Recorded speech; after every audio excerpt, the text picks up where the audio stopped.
Hello everyone! I'm going to discuss with you the marine boiler safety trips and alarm. On board ship, normally the safety trips and alarm of a boiler is being checked and surveyed by a surveyor. So that is it very necessary for us, ETO and electrician or ETR on board, to check and familiarize with those alarms. We must need also know how to make a simulation test on those safety trips and alarm. The emergency stop. Emergency stop button is normally seen on the engine control room. Normally, this emergency stop button has a normally closed contact. Once you push the button, the contact will be open and the boiler fuel will cut off and the boiler will stop. Boiler safety trips and alarms is very important. That's why all of the safeties of the boiler are need to function properly. During a boiler are in normal operations, the boiler must stop its operations when the desired steam pressure is being attained. Normally, on our ship, the steam pressure is set 0.59 megapascal. That pressure, 0.59 megapascal, the boiler will automatically stop and it will start it again when the pressure drops about 0.49 megapascal. The boiler systems have safety alarms and safety trips, and it will shut off once there is some abnormalities within the boiler system. A boiler system must stop or shut himself in many different ways. The systems has preset values on the pressure, fuel temperature, fuel pressure, water level on the drum, steam pressure. This also stop once there is abnormalities. Then auxiliary systems like fire damper fan, combustion air fan, the fuel oil pump, fuel burner pump, or some problem with the flame eye sensors. The boiler is always stopped when the water level on the drum becomes low. The water level on the drum is monitored by two monitoring instruments. The monitoring instrument is known as the floatless level electrode. One is by means of the level transmitter. One of the most important safety alarm and trips of the boiler is the ignition flame failure. The ignition flame failure alarm will activated if the flame sensor or the flame eye will not detect any flame on the furnace of the boiler within 10 seconds. Once it is detected that there is no flame on the boiler furnace, it will cut the fuel and it will stop the boiler. So, air fan. This fire damper fan is a motor-operated blower on the boiler furnace. During starting period, this combustion air fan will start and rotate, and it counts about 60 seconds to perform a pre-purging of the gas accumulated inside the furnace to prevent this combustion air fan or the forced draft fan. A backpipe during starting. During a boiler is on starting phase and on running phase. The fuel oil pump. The boiler system normally has two fuel oil pumps. One is the pilot burner pump, and the other one is the main burner fuel pump. In base, the fuel pump is started, and a pilot burner pump is also started. During stop recording period, within 60 seconds is made, a pilot burner pump will start, and then followed by the ignition electrode to produce a 10 kilovolts voltage and ignite the fuel. Within 10 seconds, after the flame eye sensor detected that there is a flame on the furnace, this pilot burner pump will be stopped. But the main burner pump fuel, the main burner continuously running to produce a fire inside the furnace. Here, to discuss with you some of the boiler safety tips and alarm. The burner automatic safety trips and alarm, and now I'm going to summarize it using this table.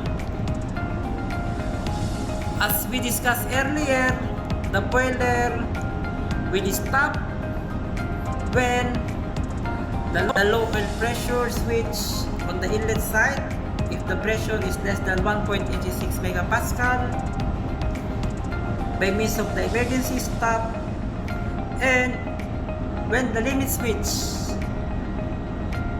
installed on the cover or burner throat is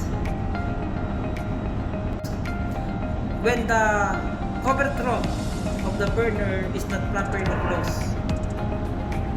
Temperature is less than 60 degrees on the inlet side of the fuel, it will cut. And if the lowest water level is activated or two of the boiler up within 0. megapascal, and the boiler fuel must cut by means of ignition flame failure, forced draft fan motor trip,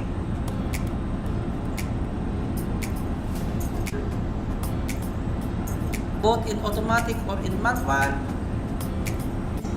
that the boiler will cut the fuel and stop the boiler from operating. Aside from the 8 ways, I have also indicator lamp for the ignition flame failure, the forced draft fan motor, the low oil temperature, high oil temperature, lowest water level, low water level, high water level, flame present, source alive, low oil pressure switch, thermostat bypass. We have also 10 alarms that the boiler have, and we have also 1, 2 that the jar will be activated, and we have also from which alarm is activated only on the burner control panel. So guys, by means of this, we are now aware about safety trips and alarm. What I have here is the design settings on safety control instruments, from which we can use it to verify if the settings and alarms or trips activation of our boiler will be activated based on specified design settings as per manual instructions. On board ship, my thermostat with heater have for low oil temperature, and this has a set point value of 105 degrees Celsius, and we have a range of 40 to 140 degrees Celsius. On ships, we set it by 90 to 100 degrees Celsius. We have also oil temperature control, from the design, it has designed about 130 degrees Celsius with a range of 40 to 140 degrees Celsius. On ships, we set it by 85 to 105 degrees Celsius. Also, the electric heaters, about 150 degrees Celsius, 40 to 220. But since on board ship, we are using a low sulfur heavy fuel oil, we are just set the electric heater for 90 to 105 degrees Celsius. For the pressure switches on the burner, we have a set point value of 0.49 to 0.62 megapascal, and with a range of 0.1 to 1.0 megapascal. On board ship, we are using a pressure on the burner around 0.62 megapascal. For low oil pressure switches, the set point is about 0.93 and the range is about 0.392 to 3.92. We set it by about 1.86 megapascal. Also, I have a delay timer from which a high-low level alarm is activated within 10 seconds, and it was programmed on the PLC Programmable Logic Controller sequencer for lowest level burner cut about 10 seconds and fuel oil circulation heavy at 30 seconds. Those delay timer is pre-programmed on the PLC sequencer, and it is activated once the PLC sequencer program are reached those delay timers. I have here is the marine boiler detailed flow, from which the water line, the air lines, valve, pressure switches, and some instrumentation of the boiler are being illustrated. As you can see here, you can see and observe the boiler will stop by means of two special electrical devices and monitoring switch. First, by means of this MS2 monitor switch, once detected that the water is on lowest level, let's say this differential pressure transmitter gives signal about 6.29 milliampere, this has relay inside and activate and de-energize the on-off solenoid magnetic valve of the fuel to stop the boiler. Also here, inside of the column, once the electrode EL4 is level are in the lowest portion, it will activate. It has a relay inside and also de-energize the fuel, cut the fuel, and stop the boiler. As we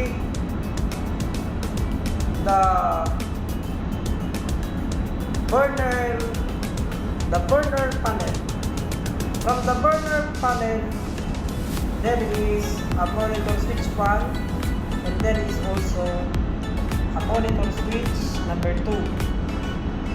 This monitor switch 1 and this monitor switch 2 are connected in series together with a power source of 24 volts DC. As you can see here, there is LICR. This C4 means the remote level indicator. This LI means liquid indicator or level indicator. This remote level indicator can be seen inside of the engine control room. And this level indicator indicates a water level on the boiler signal from the differential pressure transmitter. As you can see here, there is a differential pressure transmitter from which this side have a high pressure steam condensate and this side has low pressure steam condensate. This low pressure steam condensate have V12 connection valve. This V12 connection valve is known as the water level controller root valve on water side. This is water level controller valve. Steam condensate is flowing on the differential pressure transmitter.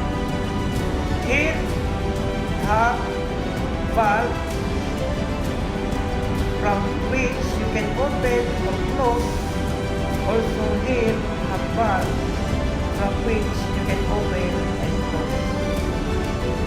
By opening the valve somewhere here, it allows flow the steam condensate from this root valve or water level controller going on the differential meter. And also on the other side, I have the high pressure steam condensate. Both of them also I have here valve. If I want to drain water, I can open this. And once I open the valve here on the remote side, I will show you later. The high pressure steam condensate will flow on the differential pressure transmitter. This differential pressure transmitter is sometimes known as a water level transmitter. From here, I have a pipeline going straight, going on the C2. This C2 means a level condenser, and this B13 is known as the steam side.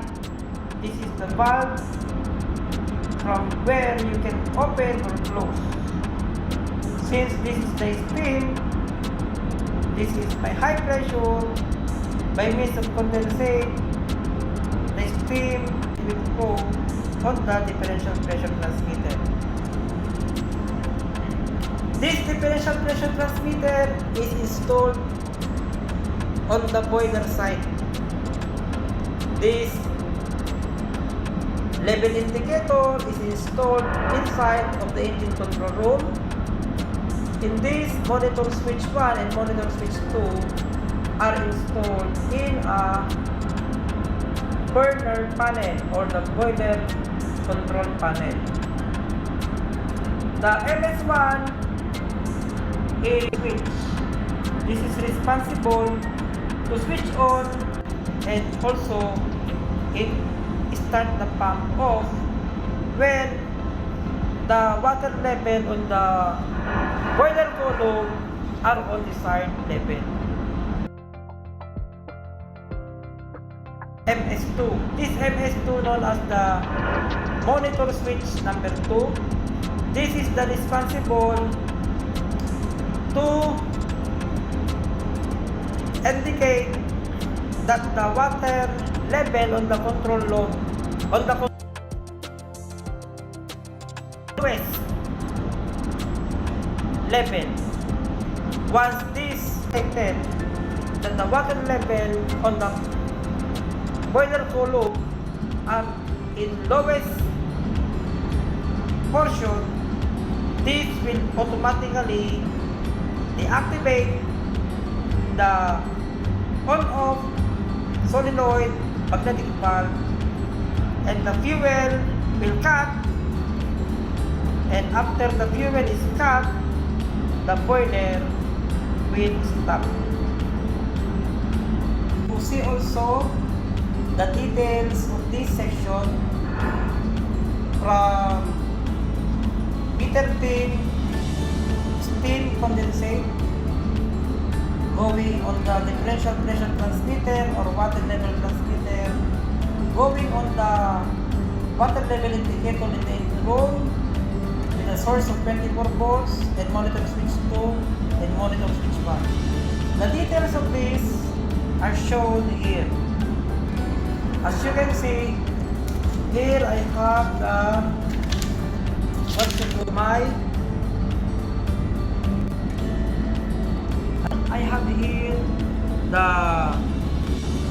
I have here the steam condensate going on the high pressure side of my differential transmitter, and I have also here the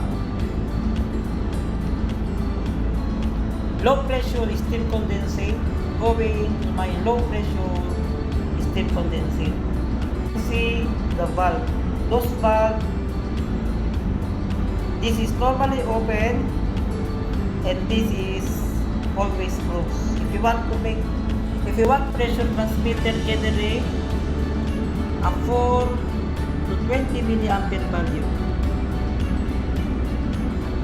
When this differential pressure transmitter or water level transmitter made by Yamatake gives 6.2 milliampere, meaning the water level on the boiler drum are in lowest value. Since it is in lowest value, it will cut the fuel. Okay guys, But what this- I have here is the steam condensate from which the steam pressure are measured with this high pressure pipe straight down, as you can see, and this pipe will going down and be connected to my pressure transmitter.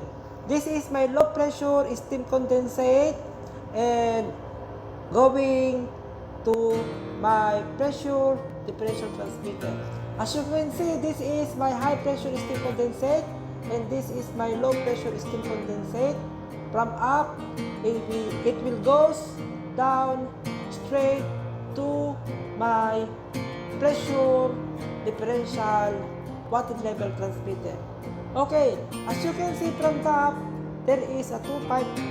The pipe from the left is the high pressure steam condensate, and one from the right is the low pressure condensate directly connected on this valve from the left. This is my high pressure steam condensate. You can open it, and valve from the right, this is my low pressure steam condensate. Here I have the electronic component inside from which a 4 to 20 milliampere is being produced. There is a two wire, the black one is the negative and the red one are the positive.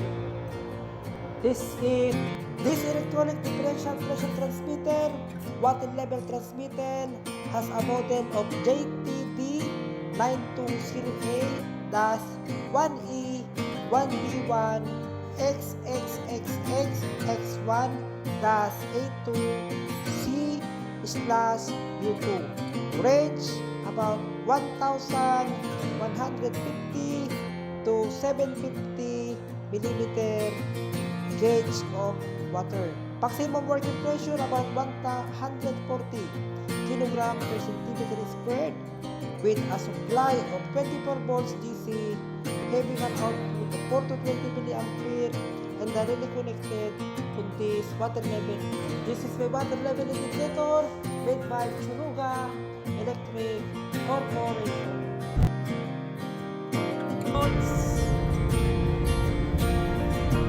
Load transmitted connection. This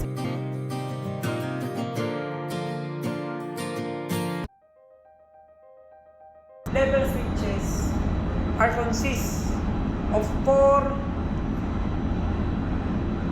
of these water column are installed directly on the loadless level switch 1, 2, and 3.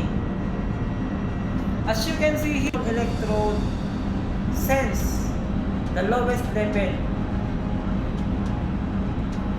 The EL2 sense the low level, and the EL1 sense the high level.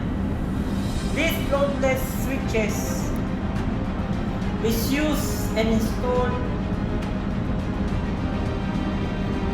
with their own specific functions.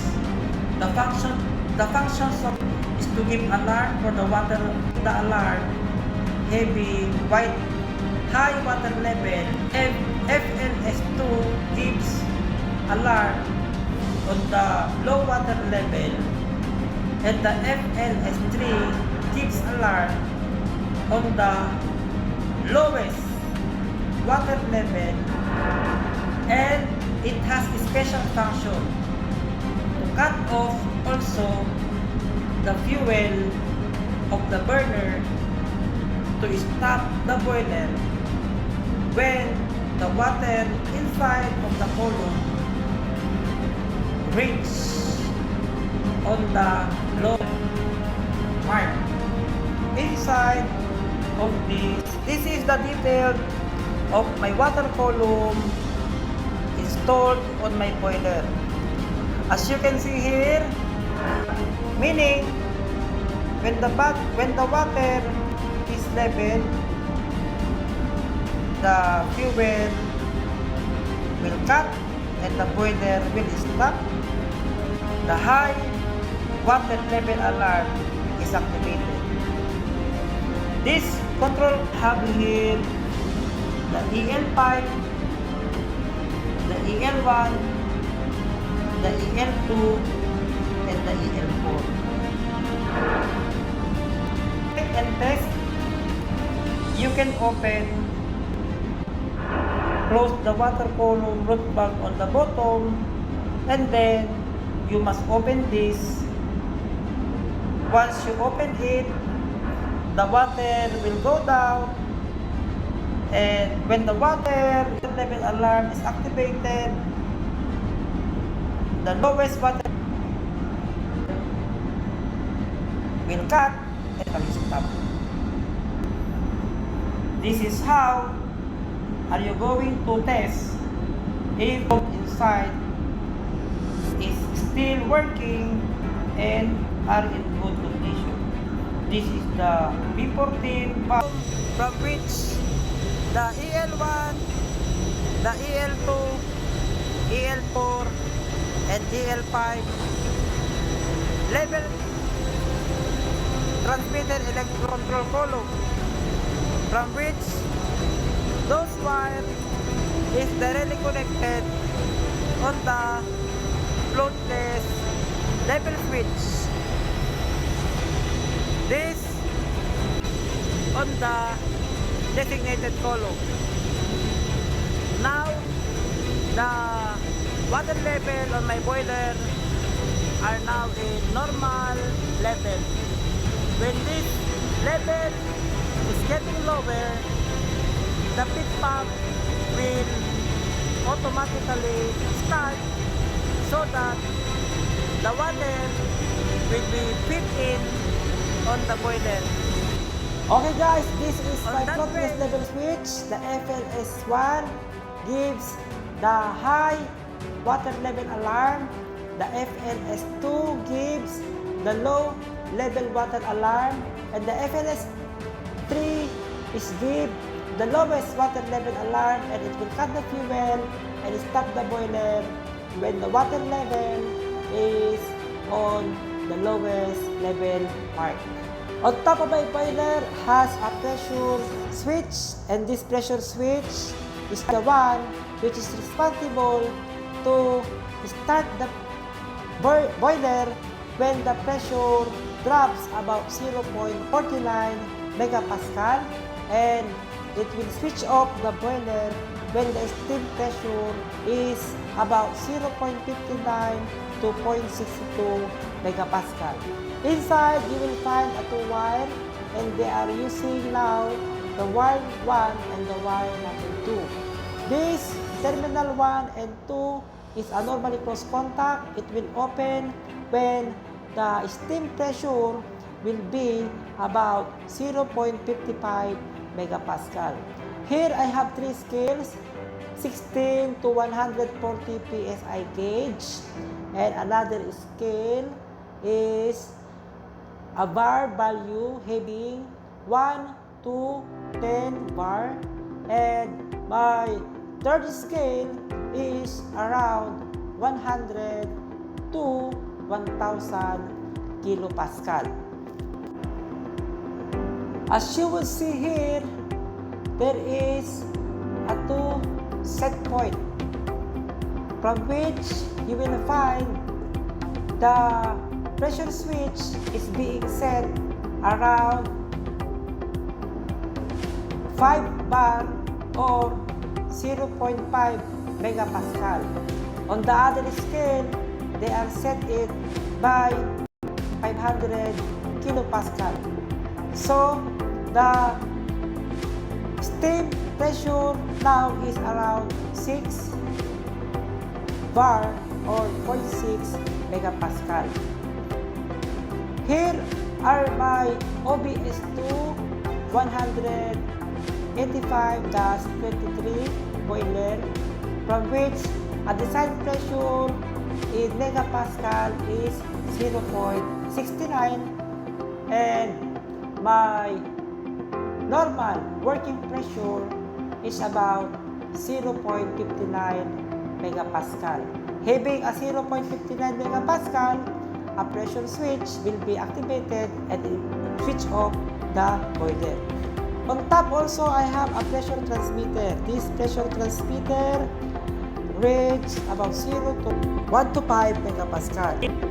This read a pressure and convert it into a 4 to 20 milliampere, and it will send this signal in the engine room to monitor the steam pressure.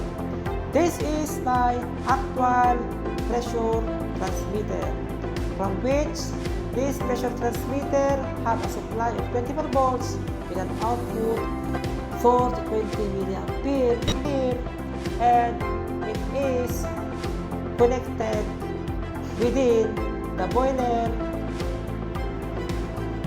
areas.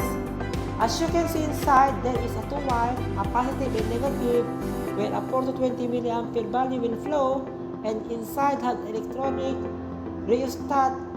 On the left have a zero wing, and on the right there is a span potentiometer, from which you can adjust and make a calibration. Here is the PLC logic control input module, from which the pressure switch for the fuel low oil pressure alarm and the thermostat switch for the fuel oil low temperature alarm is directly connected. This is my pressure switch for low oil pressure alarm having a 1.86 megapascal range. When the pressure less than 1.86 megapascal, the alarm will be activated. This is the pressure transmitter, and it will monitor the fuel inlet pressure, and the signal is directly connected on the PLC, and that PLC will command a solenoid valve to de-energize. Once the solenoid valve is de-energized, it will cut the fuel and it will stop the boiler. This is my pressure gauge, which is a marked value of 0.20 megapascal or 2 bar. This is my thermostat to activate the high oil temperature alarm. When the temperature of the fuel is about 105 degrees Celsius and up, the high temperature alarm, as you will see in the control panel, will be activated and the alarm will raise. This is my plain eye detector relay and have a special socket. You can insert it, and as you will take note, this flame relay 0 to 100% sensitivity adjustment and time duration is to detect a flame inside a furnace within 10 period seconds. Once there is no detected flame, this IC type flame sensor will deactivate the solenoid valve and will cut the fuel, and you are not able to start the boiler. Here, the flame eye sensor connection relay from 7-8 terminal where the flame sensor is being connected, and the terminal 5.6 is the terminal where the output relay going to PLC, and the terminal 1 and 3 is the connection where the 110 volts is being connected.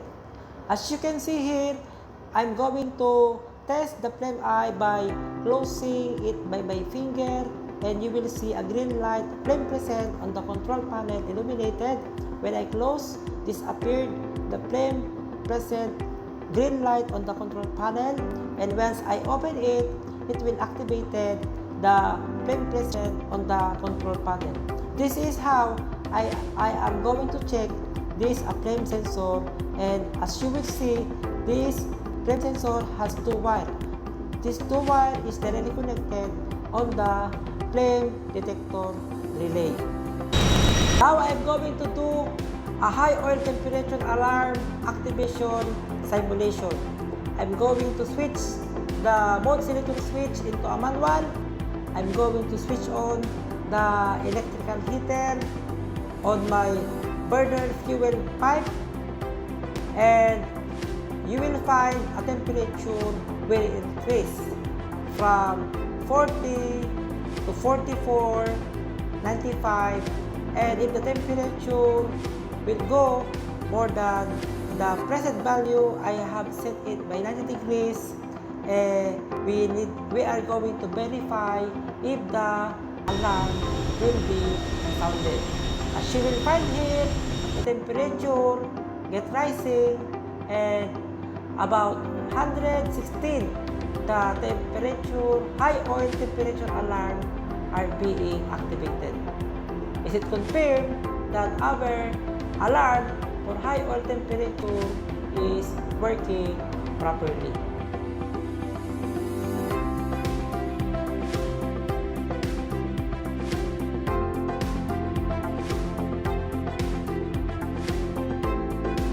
Hello everyone! Aside from boiler safety trips and alarm, why the boiler is not working are caused by non-functional forced draft fan or combustion air fan. The reason also that the boiler may not operated or not functioning are also caused by the dirty and clogged pipeline of the main burner and a pilot burner. As you may take a look on it, we have here the pilot burner atomizer.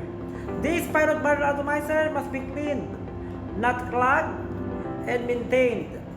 And also have here the ignition electrode. This must be cleaned and with a proper clearances on the main burner. This is my main burner assembly, from which you will find a burner front plate, the ignition plate, and there is a relief valve. Also, keep in mind that the pilot and main burner assemblies fuel pipelines are cleaned and not blocked. maintained the cleanliness and clearances of high voltage electrodes so that during starting and automatic function, we build a pressurized and atomized fuel for easy ignition, burning, and efficient operation of our boiler or burner systems.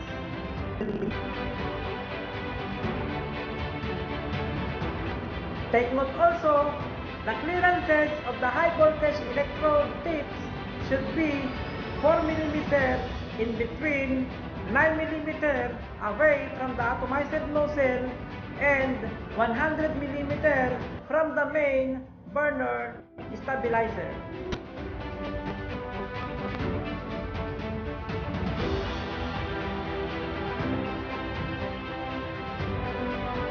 Here you will find the auxiliary boiler shutdown or emergency switch and also the incinerator shutdown emergency switch.